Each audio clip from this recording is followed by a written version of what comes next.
कोई पत्थर से न मारे रियल मैड्रिड वालों को। ये जेन्युइन बात है भाई, इन्होंने पत्थर, जूते, चप्पल, कूड़ा कचरा सब खाने वाले काम कर दिए कि भाई अगर इस मैच डे में आने से पहले मैं बोलूँ ना, तो मेरे दिमाग में कुछ टीमें फिक्स थी कि भाई मतलब ये तो क्वालिफाई कर रही हैं, मतलब कुछ भी हो जाए ये तो कर ही जाएंगी। मतलब कोई टीम कितना बुरा खेल सकती है कि मतलब आप तीसरे से 9वें पायदान पे आ जाओ। मतलब कुछ आपको एकदम हिस्टोरिकल करना होता है, और हिस्टोरिकल तो हुआ ही है मैच के अंदर कि मतलब ऐसी टीम जो मतलब यूसीएल में क्वालिफाई नहीं करने वाली थी, प्लेऑफ से बाहर थी, वो जेन्युइनली बाहर थी। ये मैच डे शुरू होने से पहले बेनफिका में प्लेऑफ से बाहर थी, वो नहीं क्वालिफाई कर रहे थे। उनको आपने क्वालिफाई करवा दिया पहले तो, ठीक है, क्वालिफाई करवाना इज नॉट अ थिंग, चलो ठीक है क्वालिफाई हो गए। साथ में आपने गोलकीपर के थ्रू हेडर खा लिया। मतलब कितना ऑरा नेगेटिव है, आपको आपको पता चल रहा है कितना ऑरा नेगेटिव हो गया आपका भी। क्योंकि भाई मैं मैं जब से फुटबॉल देख रहा हूँ, ज्यादा नहीं देखा है मैंने, बट जब से मैं फुटबॉल देख रहा हूँ भाई, मैंने आज तक मतलब गोलकीपर को गोल मारते हुए नहीं देखा है। हाइलाइट्स में, रील्स में, कभी इसमें देख लिया होगा तुम्हारे हाई कहीं पर, बट मैंने कभी गोलकीपर को एक ऑफिशियल मैच के अंदर गोल मारते हुए नहीं देखा है। और ये देखने के बाद मेरे को लग रहा है भाई तू है बहनचोद, तू है मैड्रिड के ऊपर। भाई मतलब क्या बताऊं मैं, इतना बुरा इतना बुरा तुम कैसे खेल सकते हो कि मतलब तुम्हें एक पॉइंट की जरूरत थी क्वालिफाई करने के लिए, सिर्फ एक। तुम्हें सिर्फ एक पॉइंट की जरूरत थी, एक से ज्यादा तुमको नहीं चाहिए था।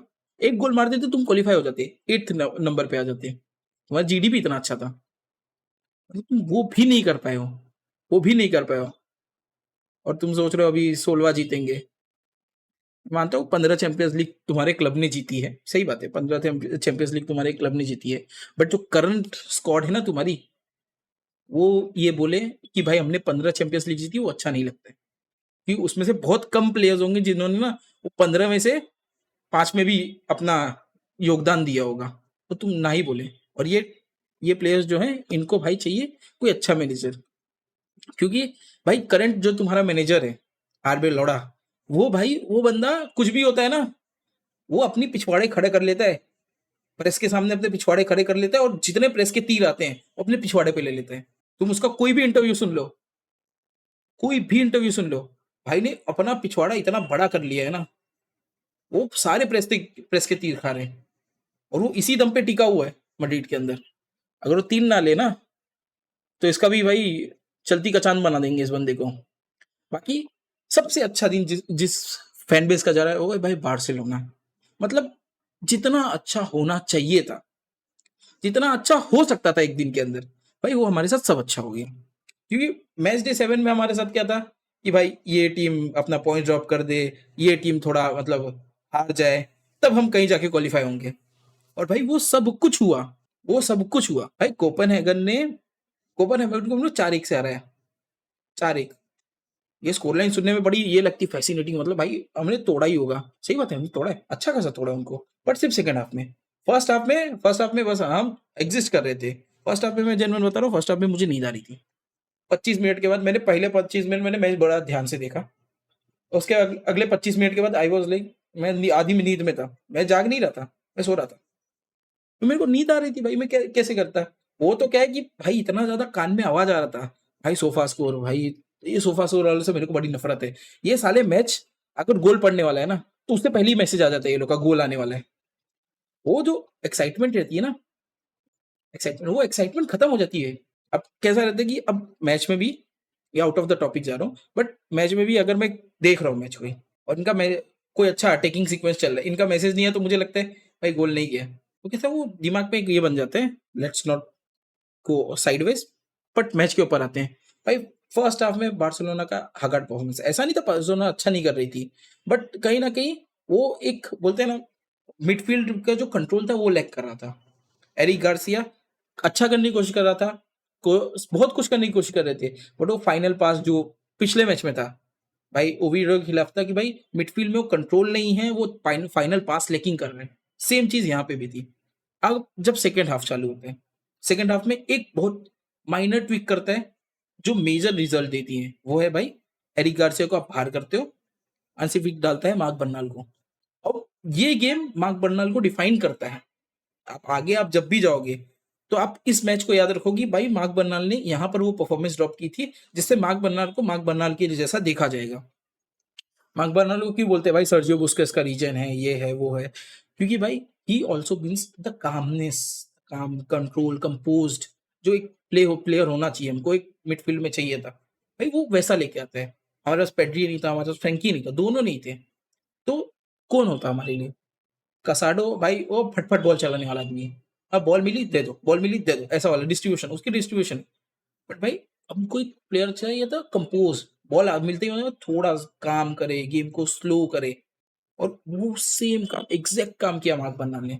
और जिसकी वजह से जैसे उसके बाद बॉल आए, थोड़ा गेम स्लो होता, आराम से चलता, मध्यम मध्यम मध्यम स्पीड पे चलता। और बार्सिलोना गियर तो हाई रखे थे। डिफेंस हमारी तभी भी गई हुई है, ऐसा नहीं बोलूंगा कि डिफेंस की परफॉर्मेंस नहीं है।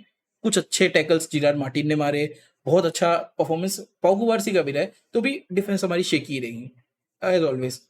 भाई कुंडे को जो, पता नहीं कुंडे को कौन सा मंत्र फूक दिया गया है, भाई व्हाइट बंडाना पहन के आ रहा है तो भी भाई से कुछ हो नहीं पा रहा है। बाकी भाई अगर इस मैच डे पे तुम प्रॉपर जाओगे ना भाई, मतलब इस मैच डे की मेरे को जो सबसे बेस्ट बात लगी, भाई हर उस टीम को जिसको परफॉर्म करना था उसने परफॉर्म किया।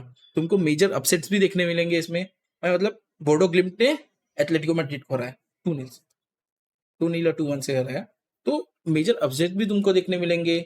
पीएसजी न्यूकासल का जो ड्रॉ हुआ उसकी वजह से वो दोनों टीम्स बाहर हो गई, जिसमें हमारा फायदा हो गया। तो मतलब ये मैच डे ऐसा था ना कि यहाँ क्योस, मतलब फट्टे क्योस था। अगर तुमने ये पूरा मैच डे देखा एक एक करके, भाई सारे मैचेस तो तुम भी नहीं देख पाओगे, बट फ्रॉम 1:30 टू 3:30 का जो टाइम था रात का, उसमें जो भाई टेबल्स में टन टन टन टन टन टन टन हो रहा था भाई, कोई कभी कोई ऊपर जा रहा है, कभी कोई नीचे जा रहा है।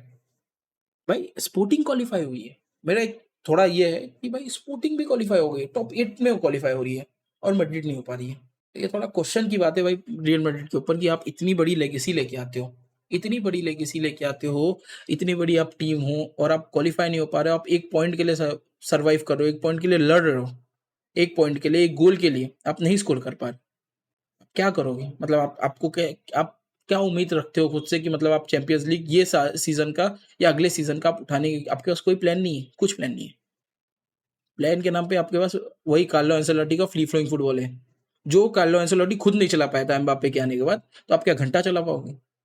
अगर कार्लो एंसेलोटी को आपने निकाला इसीलिए क्योंकि भाई उसका फुटबॉल, अब आपने उस फुटबॉल को आउटग्रो कर दिया था। आप जावी अलोंसो को लेके आए इसलिए क्योंकि आपको एक टेक्टिकल सिस्टम चाहिए था, एक टेक्टिकल सेटअप चाहिए था। आपने जावी अलोंसो को सेक्रीफाइस कर दिया इसलिए क्योंकि आपका जो शॉर्ट टर्म गोल्स है वो आपके लॉन्ग टर्म विजन को खत्म कर दे रहे थे। अब आप आरबी लोवा लेके आए हो। वो बंदे का भी सिंपल है कि उसने आने के साथ ही एक ही चीज बोला कि भाई मैं खिलाऊंगा कार्लो एंसेलोटी का भाई फ्री फ्लोइंग फुटबॉल। जब अगर कार्लो एंसेलोटी अपना ही फ्री फ्लोइंग फुटबॉल नहीं खिला पाया तो ये आदमी कैसे खिला लेगा?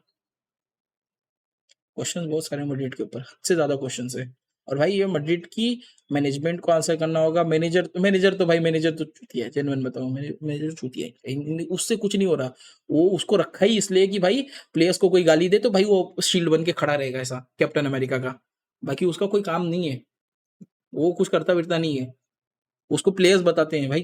ड्रेसिंग रूम का माहौल अगर तुम देखो ना, ड्रेसिंग रूम में प्लेयर्स उसको बता रहे हैं यार ठीक है, रॉड्रिगो को राइट विंग पे खिला ले, मैं लेफ्ट विंग पे चले जाता हूँ, एम्बापे यहाँ यहाँ वहां घूम लेगा, एम्बापे गोल तो मार ही लेगा, बाकी जो जैसा चल रहा है चलने दो। भाई बुरा कोर्तुआ की लगता है। भाई कोर्तुआ, भाई कोर्तुआ, भाई इनके पास कोर्तुआ है भाई, एक अकेला आदमी जो मतलब लड़ रहा है, चाहे कुछ भी हो जाए। उसका दिन अच्छा हो तो भी लड़ रहा है, उसका दिन खराब हो तो भी लड़ रहा है। मतलब अगर वो 4 गोल खा रहे हैं तो उसने कम से कम 8 गोल बचाए हैं। 8 से 6 गोल उसने बंदे ने बचाए हैं, इसके लिए वो 4 गोल खा रहे हैं। और जिस दिन वो बोलते क्लीन शीट रख रहे उस दिन भी उसने 4 से 5 गोल बचाए हैं, तब उसने क्लीन शीट रखी। तो भाई मैड्रिड के ऊपर बहुत सारे क्वेश्चन हैं। मैड्रिड के ऊपर तो रेंट वाला वीडियो है, मतलब उनके ऊपर तुम कितना रेंट कर सकते हो, तुम्हारी कितनी कैपेबिलिटी है रेंट करने की मैड्रिड के ऊपर। मैं मैड्रिड फैन नहीं हूँ, मैं बहुत खुश हूँ, इनके लगे रहे। मेरी खुशी का भाई कोई ठिकाना नहीं है। मतलब कल रात से मुझे जितनी खुशी हुई कि भाई जब मैच डे स्टार्ट हुआ तो मैं तो उनको मान नहीं रहा था ये बाहर जाएंगे, और जब ये बाहर चले गए, मतलब क्या होता है ना, अपनी खुशी तो अपनी खुशी होती है कि मतलब हम फिफ्थ पे आ गए, हमने अच्छा परफॉर्म कर दिया, हम फिफ्थ पे आ गए, अब हमें 2 एक्स्ट्रा मैचेस नहीं खेलने पड़ेंगे। बट जब अपना अपोजिशन वाला, अपना राइवल गिरता है ना, सुकून, सुकून का नाम सुना है? कल मेरे को रात को मिली थी, एकदम फट्टे वाली सुकून मिली थी। हर टीम को एंड डे पे पुश करना रहता है, हर टीम ने एंड डे पे पुश किया एक्सेप्ट रियल मैड्रिड ने डाउनफॉल लेके आया एंड डे के ऊपर। और ये सबसे बुरी चीज़ रहेगी रियल मैड्रिड को going into the season further. भाई अगर आप एंड मोमेंट पे पुश नहीं करोगे, एंड मोमेंट पे अपने हथियार डाल दोगे, तो आपके साथ यही होने वाला है। बाकी भाई आपके क्या थॉट्स है भाई रियल मैड्रिड के ऊपर, बार्सिलोना के ऊपर और ऑल टोटल इस मैच डे के ऊपर?